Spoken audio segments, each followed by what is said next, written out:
Hello everyone and welcome back to the channel. In today's review we're going to be taking a look at the Transformers Kingdom Deluxe class Ractonite. Easily the ugliest War for Cybertron figure that we have had released so far, although that's not to say that she is a bad figure. Now for those of you who are not familiar with the entire fossilizer gimmick, these figures are essentially going to be replacing the weaponizers that we saw throughout Siege and Earthrise, and basically have the capability of splitting down into individual components of which you can then take in order to armor up either the Predacons or the Maximals, a concept which, if you will recall from my Paleotrex review, I thought was a great idea. Now, taking a look here at Ractonite in her robot mode, as mentioned, she is easily the ugliest Transformer War for Cybertron figure, in my opinion, that we have had released to date, at least out of the mainline Deluxe, Voyager and Leader, and that's just because her design is so abstract and in some instances is lazy. Taking a look here at the head sculpt, in my opinion, the only redeeming factor of this figure, at least here in her robot mode, is the amazing attention to detail. These really are some of the best detailed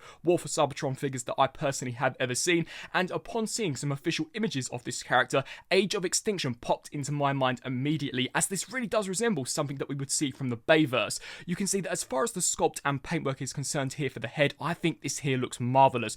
Very Viking-esque in my opinion. To me, the design really does evoke the sense of this almost medieval period. You can see that as far as the paintwork is concerned, we have got a darker wash over the top in order to bring out some of the sharper details of the sculpt. We've got these two very menacing red eyes as well as a black mouth plate, of which two has been detailed really well. As we take a look here towards her shoulder design, you can see that once again this is asymmetrical, and personally I do actually quite like this particular aspect of the figure. We have this much bulkier shoulder pad here, whereas this one is the Styracosaurus head, and there is actually a few ways in which you can display this, which I'll demonstrate later on in the video. You can see here that we've got some really nice paintwork going on here, although once again I will save that mainly for when we take a look at her in her Styracosaurus alt mode. You can see that we've got the spine here. I love how menacing and barbaric these particular Predacons do look. As we take a look here at this arm, it does transform in what appears to be this amazing looking, very deadly looking tail whip, although if we flip here to the other side, an area of which I believe is incredibly lazy, we merely just have a 5mm peg. Now the packaging does illustrate that this is supposed to be a blaster, although there is no way for you to effectively attach a blast effect to this, considering that it has a peg, than as opposed to a port, and to me instead looks very lazy. It looks as if they could not come up with a different hand for this character, and they merely just stuck this peg on, which has got to be one of the ugliest hands that I've seen from this line so far. As we take a look here towards the torso, much like the head, I think the detail and the sculpt work for this has come out incredibly well, especially the main chest section. You can see there all of that fantastic detailing as well as paintwork. As we turn our attention here down to the lower section,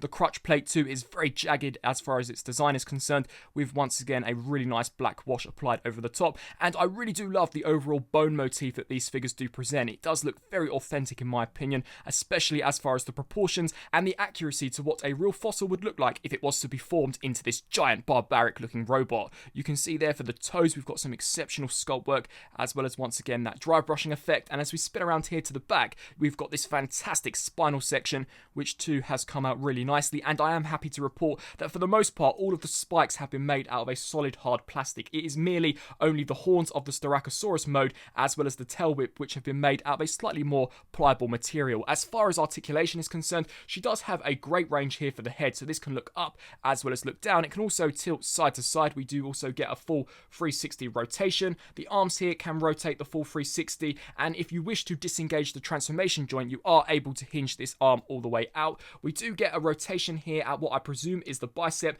and due to this being the leg of her dino mode, we do get a double joint here for the elbow, as well as a rotation here for the tail and a hinge joint. We do get a full 360 rotation here at the waist. The legs can kick forwards that far as well as back to that far, and she can also do the splits. Full 360 here at the thigh, as well as a 90-degree bend there at the knee, and she has got to have the best ankle rocker pivot that I have seen on a figure so far. You can see it can rock all the way inwards as well as all the way outwards. Now taking a look here at this arm, if you do decide to insert the dino head in this configuration, she is slightly limited as far as articulation is concerned, so we merely just get a rotation here as well as a slight hinge joint in and out, and of course that double range of motion.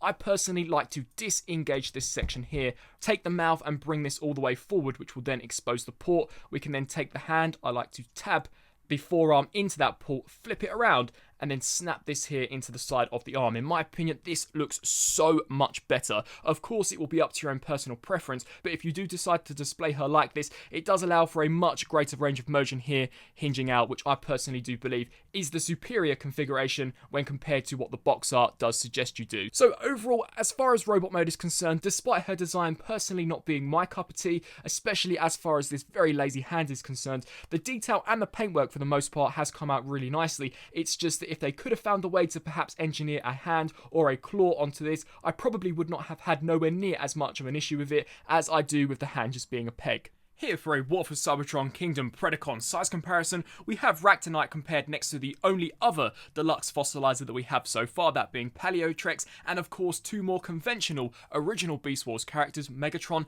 and Black Arachnia. And as far as the deluxe class comparison is concerned, you can see that Ractonite is pretty much in the same scale as both Black Arachnia and Paleotrex. If anything, she is slightly shorter when compared here head to head to Paleotrex, and out of the two of them, my personal favourite still is Paleotrex. Just as far as the design of the robot mode is concerned, the colour scheme, as well as of course the T-Rex mode, I do just believe that Paleotrex is the better figure, although that's not to say that Ractonite is awful. She's just not my personal favourite, and I'm pretty sure that many of you may actually prefer her when compared to Paleotrex. Turning to transformation, as Ractonite is a fossilizer, she doesn't necessarily transform in the same fashion that you would expect from a deluxe class figure. She more or less breaks down into individual components, of which you then have to combine to form her Styracosaurus alt mode. So to begin with, you are of course just going to want to pull off the arms here like so.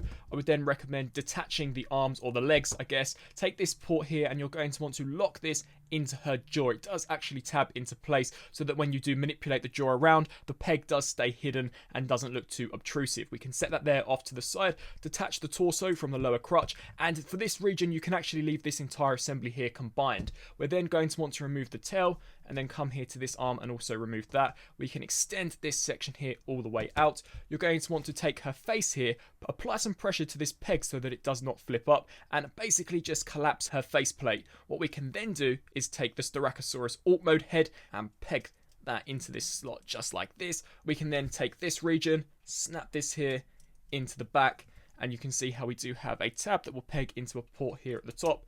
So just snap that in there, collapse this entire assembly down. You're then going to want to fold the pegs back in order to create the heel spurs. Snap this into there, align the arms up appropriately. Of course, come here to this side, snap this in there as well, and then the tail just simply pegs here into the back. And there we have Ractonite fully transformed, or should I say combined, into her rather awesome looking Styracosaurus alternate mode. Now, out of both her robot mode and this mode, this is by far her superior look in my opinion, and is the reason behind why I love this fossilizer concept. Taking a look here at the details, you can see that as far as the head sculpt is concerned, I believe Hasbro and Takara Tomy have done a fantastic job. Everything looks incredibly authentic and proportionate to what you would expect from a fossil of a dead dinosaur, especially when comparing this fossil here to, of course, a Styracosaurus which has got flesh on it. The proportions too are pretty much identical, so they really have done a stellar job. You can see that as far as the detailing is concerned, we've got some really nice looking sculpt work here around where the mouth is. You can also see the teeth clearly sculpted there. We've got the nose, the spikes here at the top, as well as the spikes on this entire almost mane-like section. We also have got some nice details here at the top. I do like the sculpt work there for the eyes, which have been picked out in a very menacing red. We've got the Predacon insignia there on the side.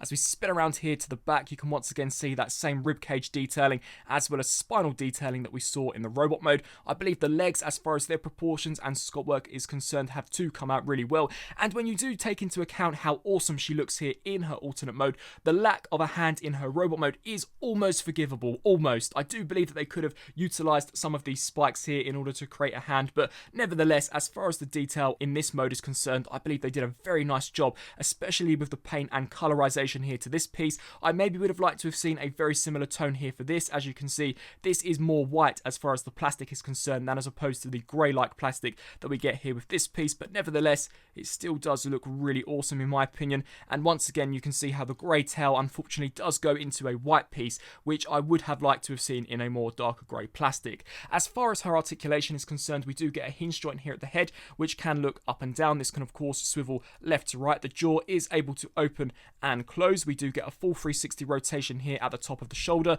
as well as a shoulder joint and a knee joint. We also do get the same range of motion here for these legs, so these can kick forwards and backwards, out to the sides, rotate, hinge here at the knee, and of course we do get the angle rocker pivot. And then finally here at the tail we do get some hinge joints, so you can hinge this up and down and rotate this the full 360 if you so choose. So overall, as far as her Styracosaurus alt mode is concerned, as mentioned, it is by far my preferred look out of all of the different configurations that you can get her in. It's just a shame that the robot mode did not have as much thought put into it, in my opinion, as we obviously got here with her dino mode. And here for a beast mode size comparison, we have Ractonite compared next to Beast Megatron, as well as of course Paleotrex, and you can see that of course as she is the deluxe class, she is considerably smaller when compared next to Beast Megatron, although I do believe the scale between both her and Paleotrex works quite nicely. So overall, definitely not a bad deluxe by any stretch of the imagination, but by far not my favourite at all. Now, as far as utilising Ractonite's fossilizer armour, to be honest, this too, in my opinion, isn't the best we've seen as far as an armour up gimmick was concerned. I didn't necessarily believe that the Paleotrex armour up was all that great,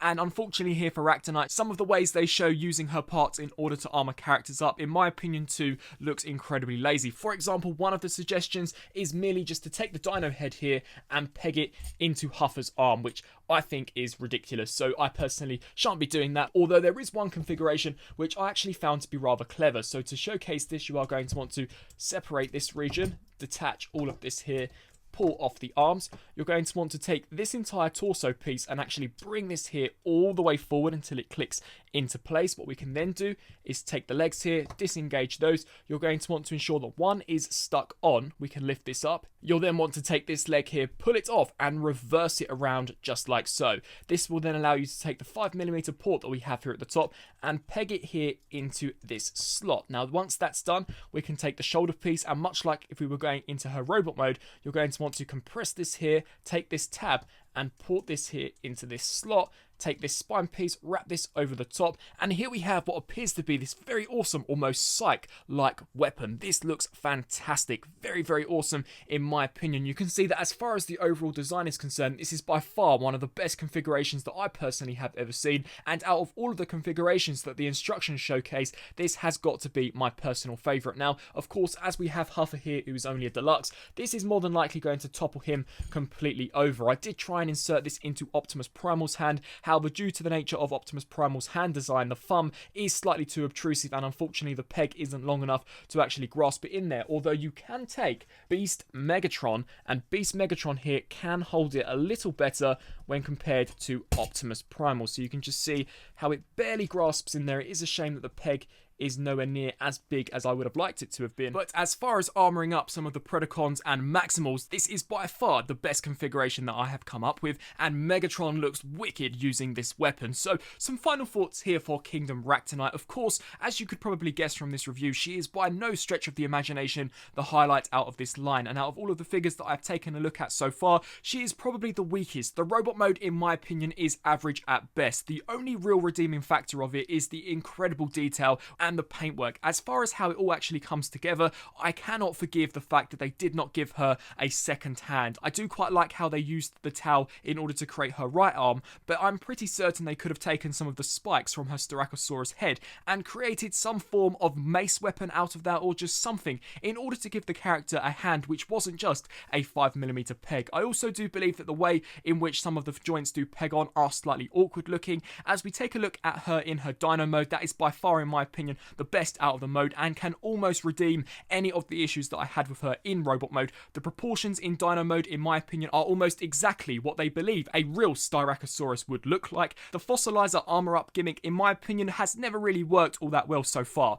Some of the configurations for Paleotrex weren't great, and that is still evident here with Ractonite. My personal favourite configuration, as shown in this review, really is this almost hammer slash Psyche looking weapon. Although if you were to get multiples of these figures, I really believe that you could have endless options as far as configurations are concerned. And so that just about wraps up my review. If the fossilizers are a set of characters that you really enjoy the idea of, then I imagine that you are going to want to pick up Ractonite. Although if Paleotrex did not appeal to you, then I definitely don't believe that Ractonite will. I really hope that you enjoyed this review. If you did, please do let me know down in the comment section below. Also be sure to let me know on what you think of the figure herself and whether or not you will be adding her to your collection. I thank you all for watching, and until my next review, I'll see you there.